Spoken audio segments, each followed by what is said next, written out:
Bueno, yo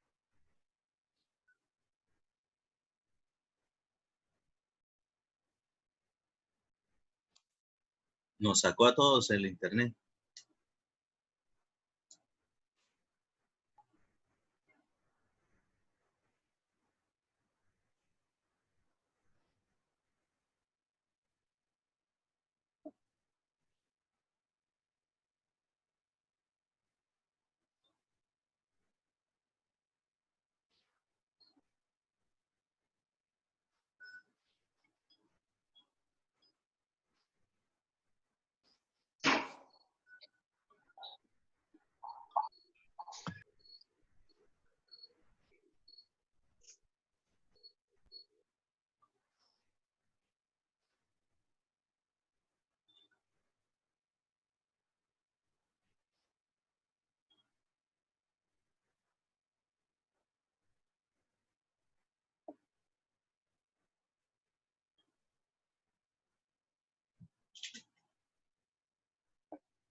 Bueno, retomando ahí. Entonces, esta parte, esa zona, si se sale del paramento, en algún momento le va a robar iluminación y ventilación natural a los que tengan al lado. Eso desde el punto de vista urbanístico en la curaduría lo sancionan. Por eso es que dentro de lo que ellos tienen como normatividad, y tienen toda la razón, tienen un espacio adicional que también debe permitir iluminación y ventilación natural con los vecinos, es decir, con las edificaciones que nosotros tengamos al lado. ¿Por qué eso? Pues hay una cuestión que normalmente ustedes van a observar en muchos lados, sobre todo en Colombia, y es algo que denominan el porche, es decir, que entechan la parte del frente normalmente donde se guarda el carrito de cualquier vivienda. Resulta y acontece que eso desde el punto de vista urbanístico no debería ser. Es decir, no puede haber un techo ahí en la parte del frente. Ay, no, pero es que a mí me gusta estar ahí en la parte del porchecito para montar un chinchorro, echarme ahí, y pasar bien la tarde, qué sé yo. Eso lo único que implica es que toda esa zona le está robando iluminación y ventilación natural a sus vecinos. Eso es lo que genera de que muchas veces hay viviendas que al mediodía, es decir, cuando el sol se encuentra en el punto más alto, es decir, en el cenit, en ese punto, pues normalmente es cuando usted tiene toda la iluminación, ¿sí? Iluminación natural. ¿Y qué pasa? Hay muchas viviendas donde obligatoriamente al mediodía les toca encender luces. Todo eso es porque no le llega iluminación natural. Lo otro es sentirse incómodo todo el tiempo en las viviendas porque sienten de que el aire no corre. El aire no corre de entrada si usted le elimina la ventilación natural, de que entre más aire a las edificaciones. Entonces, aparte de eso, de otras cositas que les voy a enseñar como para tener en cuenta qué es lo que tiene que ver con ventilaciones cruzadas y demás, eh, esas cosas son de normatividad, es decir, en unos planos que se presenten a una curaduría urbana, ni por el chiras a usted la van a aprobar si tiene que está cubierto toda la parte del frente de la edificación sin permitir de que le entre iluminación y ventilación natural a sus vecinos. Mucho menos salirse en el andén. No sé si de pronto han observado en algún momento, sobre todo en los locales comerciales, que hay locales que terminan ocupando parte del andén. ¿Qué pasa? Pues que todos los que deberían estar como transeúntes por esa zona, pues les toca por la vía. Y normalmente eso que genera accidentes. Entonces, eso tampoco es que sea tan de porque sea una cuestión arbitraria, sino de verdad que tiene mucho sentido desde el punto de vista psicosocial. Entonces ya saben que de las primeras cosas que hay que determinar es cómo están los paramentos de mis vecinos respecto de lo que yo voy a desarrollar.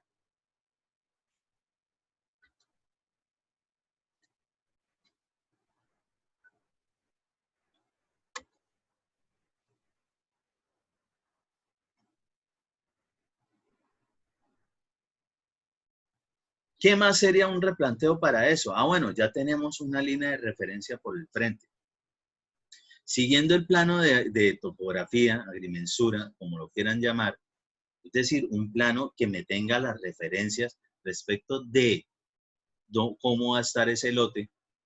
En el frente, desde el eje del plano, se hace lo mismo en el fondo del eje, es decir, se toma una referencia y se colocan estacas se clavan caballetes sobre las estacas y a la medida deseada tendemos un hilo.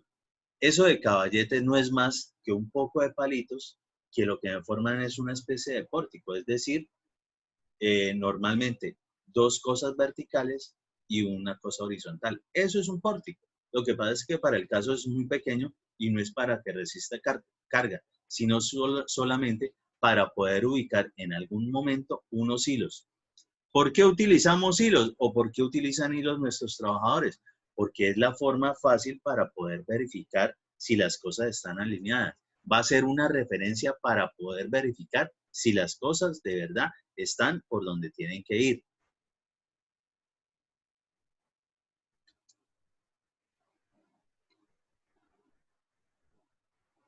¿Listo? Se pasa un eje por ese lado.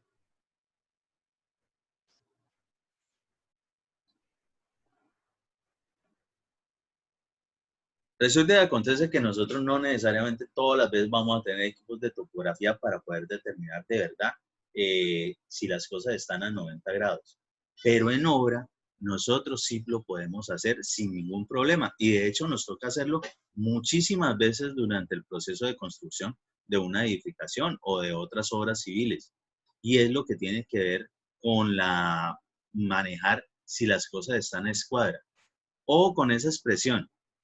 Cuando estemos hablando de que algo está a escuadra, se traza una escuadra, ¿sí? Precisamente es que forma un ángulo recto, pero el ángulo recto para una escuadra debe ser, en un caso en particular, obligatorio un ángulo de 90 grados respecto de otros ángulos que se pueden formar. Esto es lo que yo les decía, por favor, y no sé si al fin revisaron qué es lo que significa la regla 345. ¿Sí investigaron algo de eso?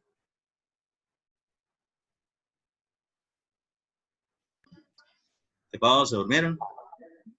No, No, ¿qué va? pues es sí, para medir y es como un tipo de escuadra mm, con esas medidas. Un tipo de escuadra con esas medidas. Es para formar un ángulo de 90 grados y se realiza un triángulo que posee esas medidas, 3, 4 y 5.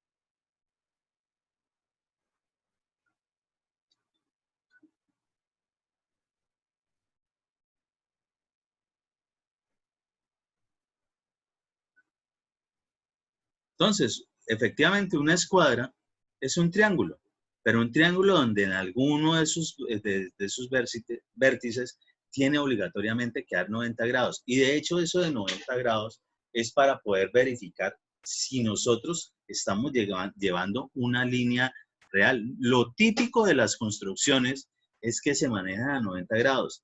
Eso no indica que no se puedan hacer muros curvos, vigas curvas, ni nada por el estilo. Claro que sí. Lo que pasa es que en su debido momento, pues tenemos que hacer otras referencias hacia ese tipo de ejes que no conservan una línea horizontal o una línea horizontal o una línea vertical. Pero la gran mayoría de las edificaciones, y normalmente se hacen desde el punto de vista rectangulares, es por muchas cuestiones, por costos. Es decir, porque no existen extensiones muy grandes, no hay forma tan sencilla desde el punto de vista económico de adquirir un lote muy grande para edificar la casa tan grande como sea. Lo ideal en general para cualquier vivienda es que ojalá todos sus requerimientos o sus necesidades estuviesen cubiertas en un solo piso. ¿Por qué? Porque entre usted menos tenga que subir a escaleras, pues va a sentir más comodidad. Usted no se va a cansar. En algún momento de la vida, si usted vive todo el tiempo en esa casa y que tenga escaleras para acceder a las habitaciones, pues a medida que usted va creciendo, la ley de la vida, usted llegará a viejo.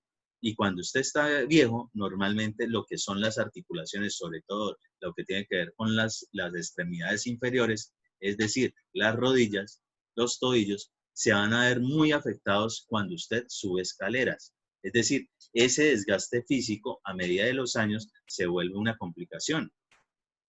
Entonces, en general, ojalá fuese todo en un piso, pero normalmente no. ¿Por qué? Porque los lotes para poder construir son muy pequeños.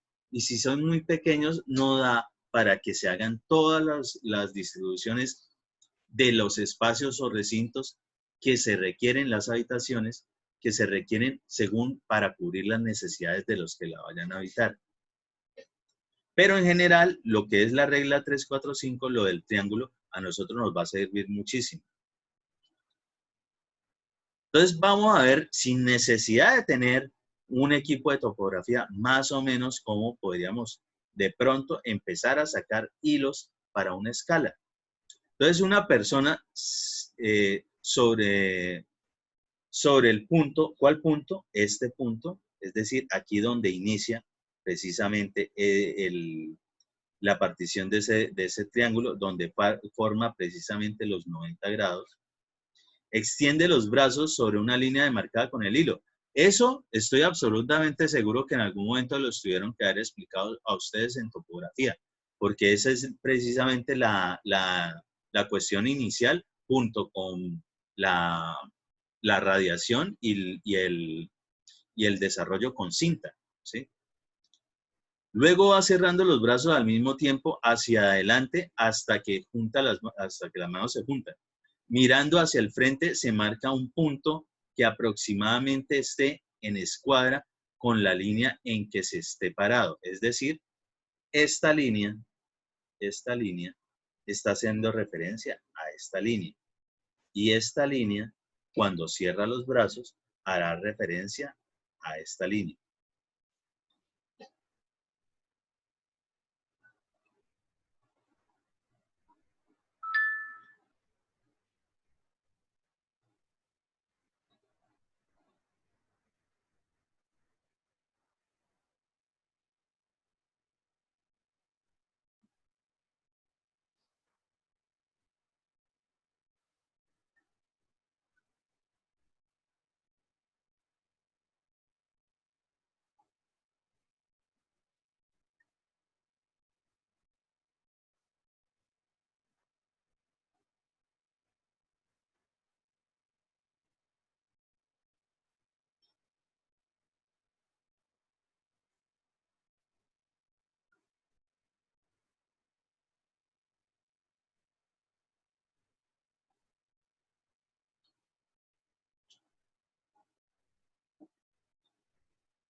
¿Listo? ¿Se entiende? Entonces, al cerrar los brazos, lo que está haciendo es que originalmente, al tenerlos extendidos, prácticamente está haciendo referencia a esta línea.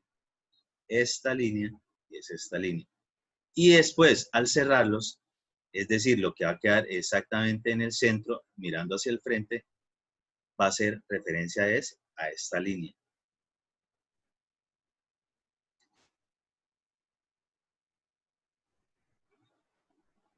Eso es una parte muy básica, medio como para tener una idea de más o menos cómo podría ser. Pero desde el punto de vista matemático, nosotros sí podemos hacer cosas mucho, mucho más exactas en obra. Y en eso es el que radica precisamente el método del triángulo 3-4-5 o el método 3-4-5 propiamente dicho. Entonces resulta y acontece que esto tiene una connotación desde el punto de vista de matemático que hace referencia al teorema de Pitágoras.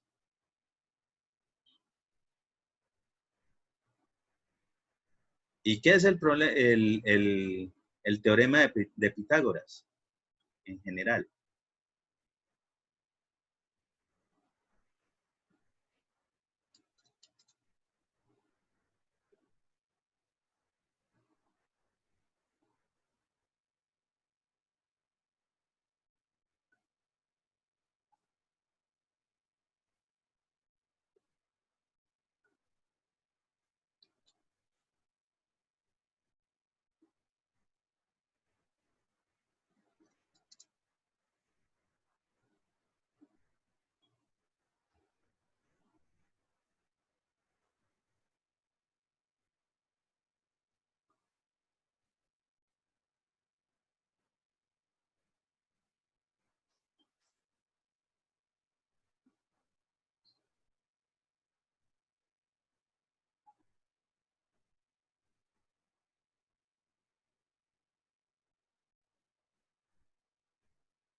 Entonces resulta y acontece que el teorema de Pitágoras hace referencia a un triángulo rectángulo.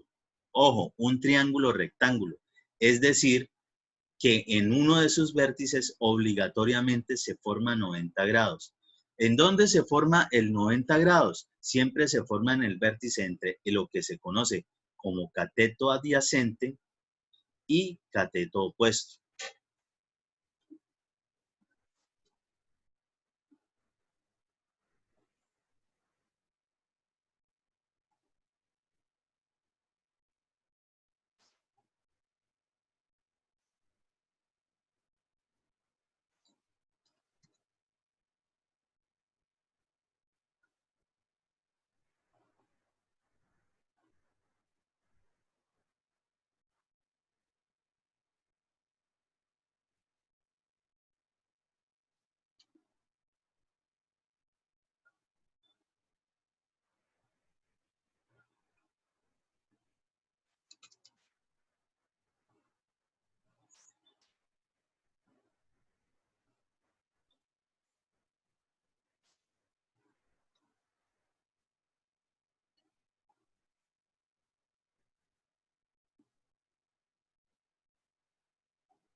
Entonces, en lo que es el triángulo rectángulo del teorema de Pitágoras, el cateto adyacente, cateto opuesto, hipotenusa.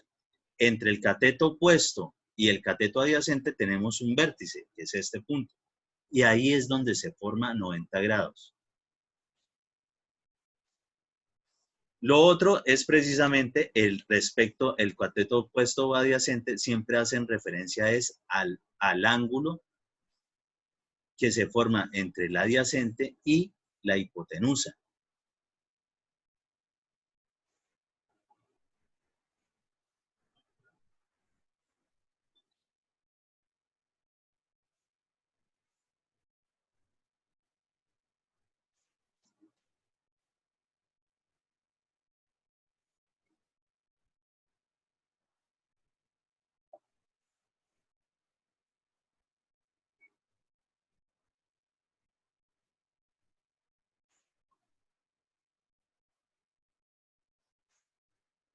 ustedes dirán, uy, pero este man que hace hablándonos tanto del triángulo de Pitágoras y que no sé qué, si eso, pues para nosotros que dominamos series de Fourier, transformadas de Laplace, integrales triples, cuádruples, las que sean, eh, esto es lo mínimo elemental que uno sabe. Claro, claro que sí.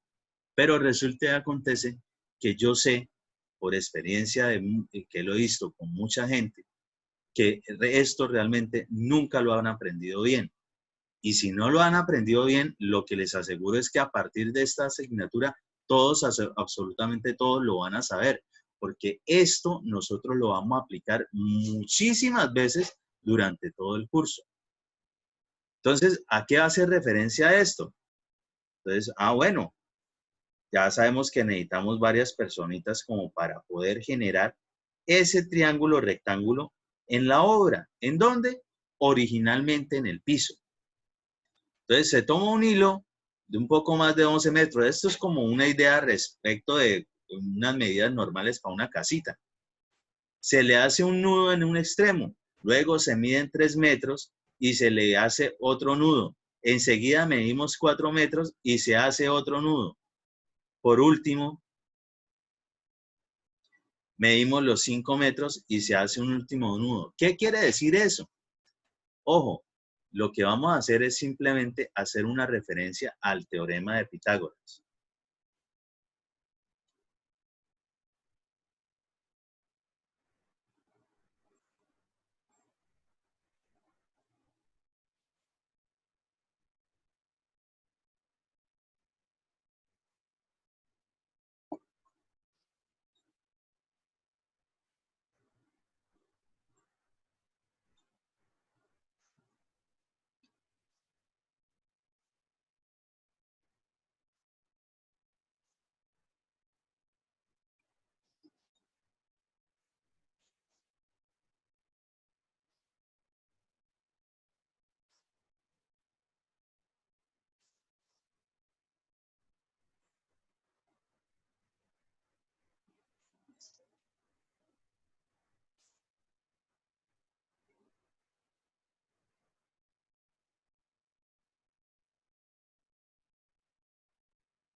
¿Y por qué el teorema de Pitágoras y específicamente esos numeritos? Porque resulta y acontece que en el teorema de Pitágoras, si yo conozco los catetos del triángulo rectángulo, puedo obtener la hipotenusa. ¿Y qué pasa aquí? Entonces, en esa ecuación del teorema de Pitágoras,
Lo que nos dice el teorema de Pitágoras en general es que la suma de los catetos elevados cada uno al cuadrado es exactamente igual a la hipotenusa elevada al cuadrado.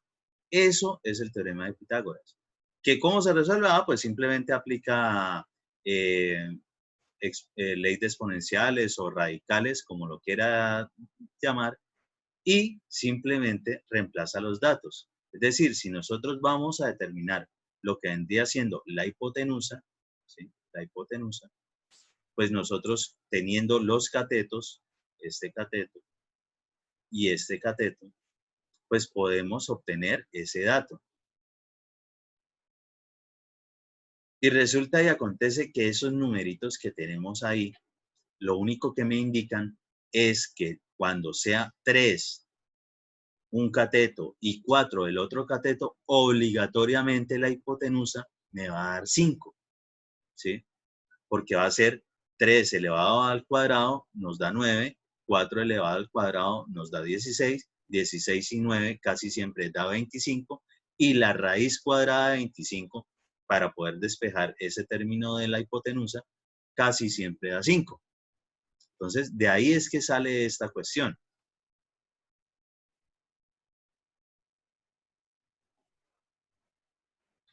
Simplemente lo que se busca, obviamente que cuando se está en la obra, no va a dar de una vez. Pero usted, ¿qué es lo que hace? Usted tiene una referencia por algún lado, como para tener una parte recta, y puede medir 3 metros. Simplemente empieza a medir 4 metros por el otro lado y empieza a verificar si al unir esos dos puntos le va a dar 5. Empezará a verificar qué tanto está desfasado o si está correcto. El último nudo se junta con el primero y se pide ayuda a otras 2 personas para tensar el hilo, tomando cada una un nudo, ¿sí? Para poder que nos forme de verdad el triángulo rectángulo, hasta obtener pues el ángulo recto, y el ángulo recto solamente va a aparecer cuando la diagonal de lo que hayamos medido 3 o lo que hayamos medido 4 nos dé específicamente 5. De esta forma se obtiene un triángulo grande, para que colocado sobre la línea de referencia se tenga la escuadra que se busca. Ojo, estos numeritos, esa es la básica, 3, 4, 5. Pero usted, dependiendo de lo que pueda medir, esto puede ser 3 centímetros, 3 metros, 30 metros, 30, o los puede incluso multiplicar. Es decir, puede ser, por ejemplo, 6 metros. Si esto lo está multiplicando por 2, el mismo factor tendrá que alterar este. Entonces será 6 metros por un lado, 8 metros por el otro. Si es el caso, entonces, ¿cuánto debería dar este específicamente? Pues debería dar pues, el valor también incrementado en ese mismo número. Es decir, ustedes pueden jugar a partir de la formulita con esos factores respecto de lo que se les acomode a las necesidades de la medición.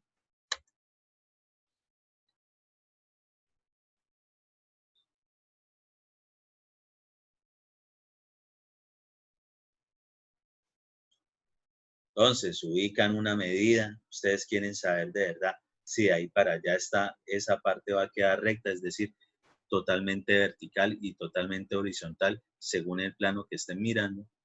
Entonces, miden 3 metros, miden 4 metros, y la diagonal que se forma entre esos 2 puntos finales tiene que dar obligatoriamente 5.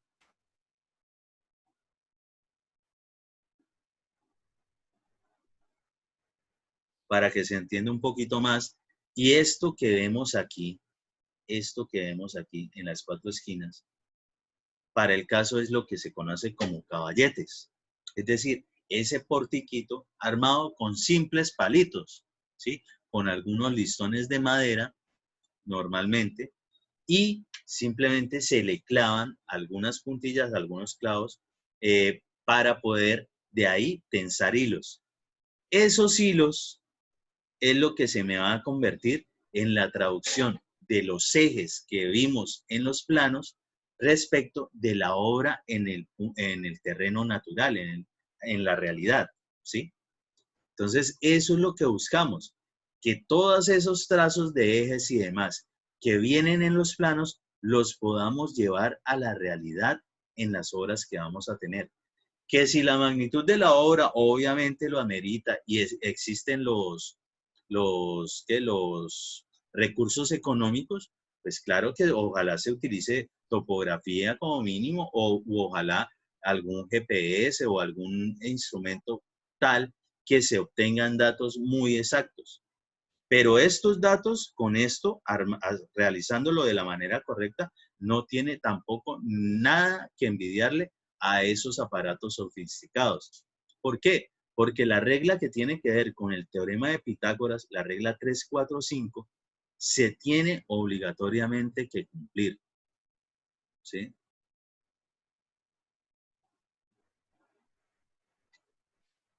¿Alguna duda respecto de eso? ¿Para qué sirve? Siempre lo vamos a utilizar originalmente en el replanteo. Más adelante, cuando estemos viendo otras cosas, volvemos a utilizar obligatoriamente esto. Al decir que algo está a escuadra, significa precisamente que forma 90 grados entre lo que vendría siendo una línea vertical y una línea horizontal, o un cateto, en este caso, opuesto, y un cateto adyacente. ¿Sí?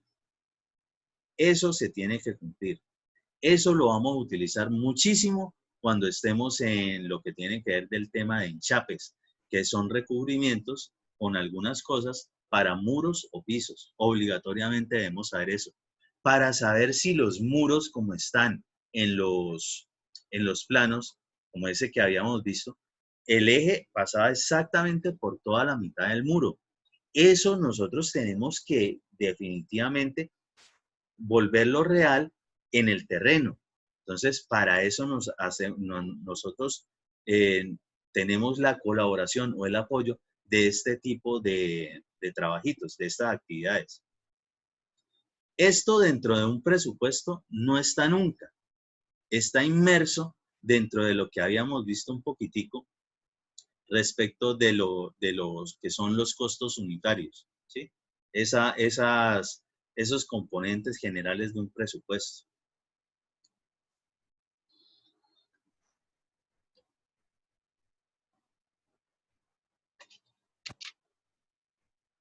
Otra forma de hacerlo, hacer dos medidas iguales a cada lado del punto P, es decir, como el primer dibujito del triángulo que teníamos, más o menos de 1,50, y luego se toma una cuerda de cualquier medida y se dobla en dos partes iguales. La parte central, punto A, será por donde pasa la línea que queda a escuadra, ¿sí? Queda a escuadra respecto de esta. Las otras dos puntas se colocan sobre las medidas de los 1,50 en los puntos 6D. Y acá.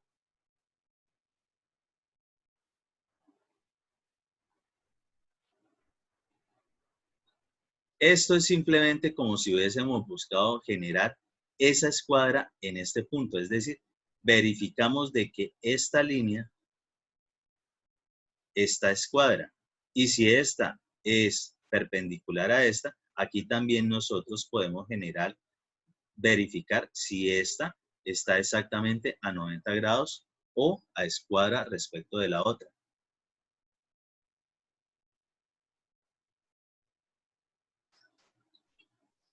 ¿Qué se está haciendo ahí? Simplemente con esos puntos de referencia empezar a trazar, según lo que me diga el plano, por dónde van a ir los ejes. Lo que es el portiquito del caballete, pues más o menos cómo pueden armarlo respecto de algunas maderitas. Ojo, lo pueden hacer con troncos perfectamente, desde que lo que sí tienen que estar asegurados es que la parte por encima, es decir, el travesaño, lo que vendría siendo la viguita de madera en ese pequeño pórtico, tiene que estar totalmente nivelada. ¿Cómo saben si está nivelada? Pues utilizan una herramienta, bueno, sus trabajadores lo utilizarán, una herramienta que se denomina nivel. y simplemente se ubica sobre esa parte, y si la burbujita de ese nivel está exactamente en el centro, pues se sabrá que está correcta. Ya les voy a mostrar un momentico antes de que finalice la clase respecto de eso. O mejor, más bien la próxima clase yo les muestro el aparatico y les recuerdo bien qué es lo que significa que algo esté a nivel con un nivel, ¿sí? Un nivel que se denomina de mano. Nosotros ya aprendimos en la clase anterior la cuestión de niveles con manguera, ¿sí? Pero existe otro tipo de niveles más fáciles de utilizar según lo que nosotros necesitamos verificar. Entonces, ¿qué se hace? Se arma el pequeño portiquito y se ubican unos clavitos, unas puntillas, o también se le puede generar algún tipo de surco, de riel o de espacio por el cual pasen los hilos.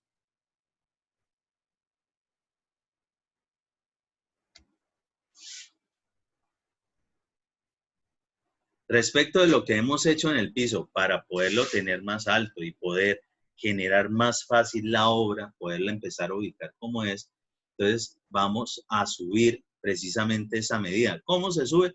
Con la plomada, porque la plomada es la que me genera la parte vertical. Por favor, me recuerdan mañana a más tardar subirles por lo menos este poco de diapositivas para que miren bien, echen un repaso y para poder continuar ya la próxima clase, si Dios quiere, de una vez vamos a ver, para que lo vayan buscando o que vayan leyendo un poquito de eso, lo que tiene que ver con excavaciones y con cimentación. Ojo, vamos a ver cimentaciones básicas, lo que son las zapatas, lo que son los concretos ciclópeos y vigas de amarre. Quiere decir que ahí ya también de una vez vamos a hablar de lo que es concreto, de lo que es acero de refuerzo. Es decir, nosotros no podemos esperarnos a avanzar mucho más o esperar mucho más tiempo para empezar a tratar esos temas. De una vez nos toca hablarlo, apenas vamos aprendiendo eso. Entonces, pues por el momento dejamos hasta ahí, muchachos. Y entonces me recuerdan esa información y también lo de subirle los videitos. ¿Listo? Listo. Ok. Buenas noches, Shaolin. Buenas noches, profe. Listo, profe, buenas noches. Chao. Buenas noches, profe. Chao, profe.